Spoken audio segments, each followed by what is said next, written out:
Good day. I am Marian and I am the student representative of Divine Light Academy for the National Youth Summit on the Environment. Boracay Preservation, Destruction or Rehabilitation. Boracay is one of the most famous islands here in the Philippines, where millions of tourists come here every year just to acknowledge the beauty of the island. The clearness of the water, the natural corals underneath, and the whiteness of the sand are what makes the island attractive to many people. However, due to the irresponsibility of the companies and people in Boracay, the island has not been in the best condition because they do not comply with the environmental laws of their local government. The rehabilitation of Boracay is a must to preserve its natural beauty, to resolve environment-related problems, and to improve the state of the island. Boracay was awarded as the best island in the world for different years. However, the state of the island was not maintained because of certain circumstances. The island is not the same as it was before. The ocean isn't as blue as before, the sun isn't as white as before, and the environment isn't as clean and safe as before. As we all know, when Boracay was first opened to the public, its topography was simply amazing because of the clear view of the ocean and forests on the island.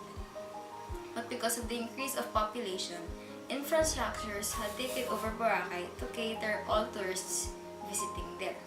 Some resources of the island somewhat remained except for the trees that were cut down for businesses to arise. Though it's actually a good thing that other resources like their coral reefs, the caves, the waterfalls and springs, and many more are still in contact. Hopefully, once the rehabilitation is all done, Boracay can be as beautiful as it was before. One of the main reasons why Boracay was closed down is due to the problems in the sewage systems. The sewage systems were all connected directly to the sea, which caused tons of waterborne algae and coliform bacteria to form in the water, creating a green madness in the beach. According to Dancel, at least 300 hotels, resorts, and inns ignored the reinforcement of the local government about building their own sewage systems. Though the media tells us that Boracay has been described as a perfect go-to beach, the island still faced some environmental problems. There are actually illegal buildings in Boracay, and most of them created illegal pipes that are buried under the sand that head straight directly to the beach. And because of these illegal pipes, tourists were left with no choice but to swim in the beach with the algae and bacteria.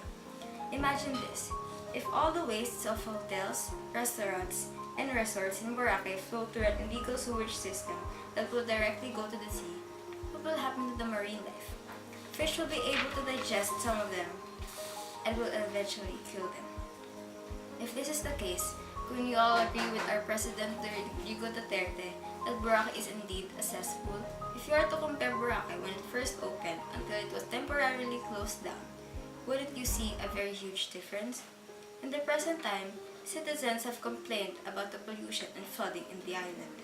According to CNN Philippines, wetlands are land areas covered with water that may serve as catch basins for rainwater to avoid flooding. They also act as water purification systems, provide shoreline stability, and serve as reservoir of biodiversity. And actually, 5 out of 9 wetlands in Boracay have been damaged. The reason why these wetlands are damaged is because of the informal sectors. Most of them occupy majority of the wetlands, which results to flooding. People should realize that everything that they do will also affect the island no matter what. People should also know how to discipline themselves because without it, they will be hopeless. With the help of the rehabilitation, Boracay can be as healthy as it was before. Indeed, we can say that Boracay really deserved that rehabilitation to preserve its natural beauty, to fix the sewage systems, and to overall improve the state of the island. Through this, businesses will learn their lesson because of all the things that they've done have been reflected to the condition of the island.